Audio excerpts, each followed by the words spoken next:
गुरुर्ब्रह्मा गुरुर्विष्णू गुरुर्देव महेश्वरा गुरुसाक्षात परब्रह्म तस्मै श्री गुरवे नमः. दिवाळीच्या सगळ्यांना खूप खूप शुभेच्छा. आज दिवाळीचा नरक चतुर्दशी हा दिवस. आज सगळ्यांनी अभ्यंग आणि उठणे ह्या गोष्टी केल्या असणार, पण सगळ्यांनाच याचा नक्की उपयोग काय आहे किंवा आयुर्वेदात याचा काय फायदा सांगितला आहे हे माहिती नाही आहे. तर आयुर्वेदात दिनचर्येमध्ये अभ्यंग आणि उद्वर्तन म्हणजे उठणे लावणे ह्या दोन गोष्टी सांगितलेल्या आहेत. तर अभ्यंग म्हणजे तेलाने मसाज करणे. तर तेल इथे तीळ तेल वापरायचे आहे. तर ह्या अभ्यंग का करायचा आहे किंवा अभ्यंगाचे काय काय फायदे आहेत. तर अभ्यंगम आचरेत नित्यम सज्जरा श्रमवातः दृष्टीप्रसाद पुष्ट्यायु स्वप्नसुख दार्ढ्यकृत. तेलाचा अभ्यंग केल्यामुळे वार्धक्य दूर होते, त्वचा सुकुमार होते,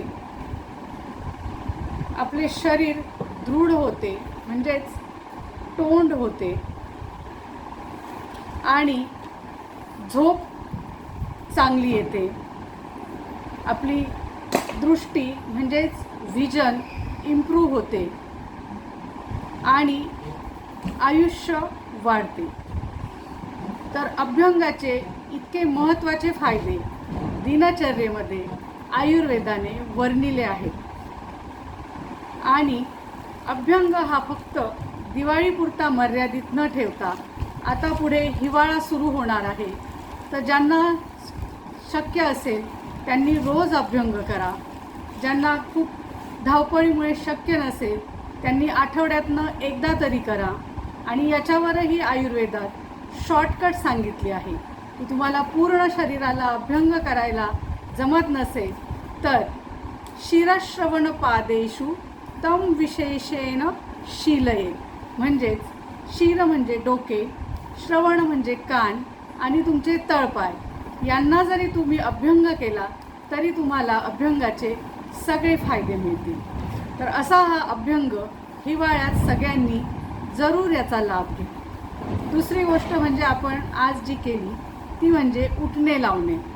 तर हे उठणे म्हणजे ज्या आयुर्वेदात काही औषधी आणि सुगंधी वनस्पती सांगितलेल्या आहेत, जशा चंदन, वाळा, मुस्ता, कपूर कचोरा, सारिवा, मंजिष्ठा ह्या सगळ्यांचे मिश्रण म्हणजे उठणे.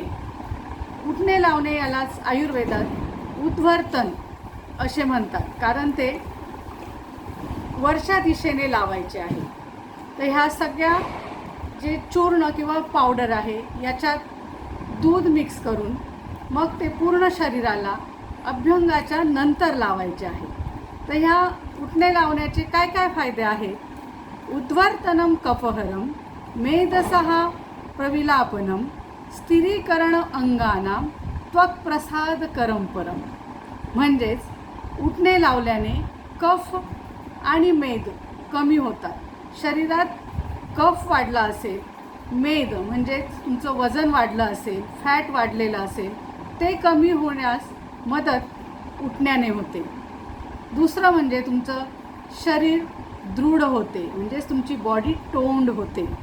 तिसरं की तुमची त्वचा स्वच्छ होते, सुकुमार होते, तेजस्वी होते.